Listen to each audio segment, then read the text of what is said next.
Good morning, student. Let's begin our UT second from chapter number 5, separation of substance.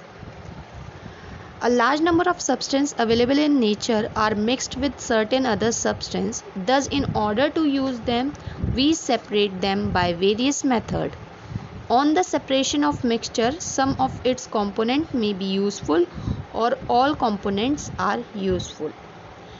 Means that in nature all the substances are not in pure form, they contain some or other substance, and we need to separate them because some components of this mixture may be useful while other may be harmful, or both of them may be useful. The curd is mixed with cold water and then churned with a wooden churner for some time. During the churning, the butter separates out from the curds and floats up. When the curd and cold water are mixed and then churned with a churner, then butter water separates out, and that's water or buttermilk is useful component, and while curd is also a useful component. We remove pea from their pea shell. Due to peeling, the two components are formed, pea and pea shell. Pea shell is a waste and it's therefore discarded, while pea is a useful component. Same goes with the tea.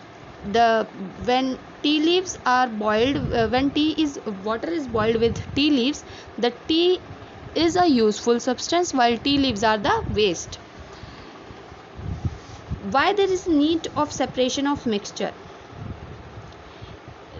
There is a need of separation of mixture because sometimes they may contain harmful substance which cause diseases to our bodies. Like along with arhar dal grows kesri dal. The kesri dal causes paralysis, and same like along with mustard oil grows argan oil. The argan oil causes nervous disorder.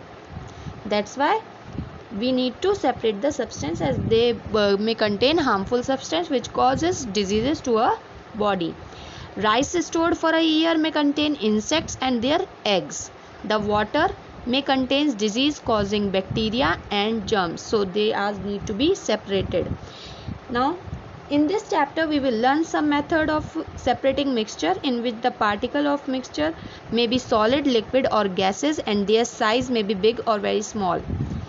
Now the article 5.3 is method of separation of mixture. Various methods are available for separating the constituents of mixture. The choice of method depend upon the nature and the property of its constituents. Separation of insoluble solid from a mixture. Hand picking.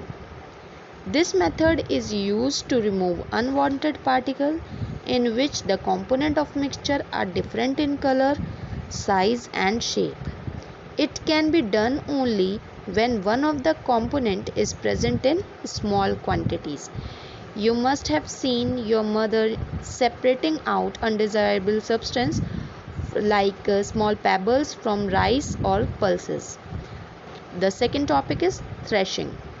The process used to separate grain from the stalk is called threshing. The farmer makes small bundle of these stalk and then hit them against the hard wall of mud or hard substance. In doing so, the grains separate from the stalks. Alternatively, the stalks are separated on the ground and bullocks are made to move over it in circle. This in turn free the grain from the stalks. But these days, mechanical threshers are used to separate grain from stalks. Next is winnowing. Winnowing is the method for separating husk from the grains. In this method, a farmer allows the mixture of grain and husk to fall down from the height due to difference in their densities. Densities means mass. The grain which is heavier fall down vertically and form a heap, while the husk being lighter is carried away by the wind and forms a separate heap at a small distance away from the heap of grain.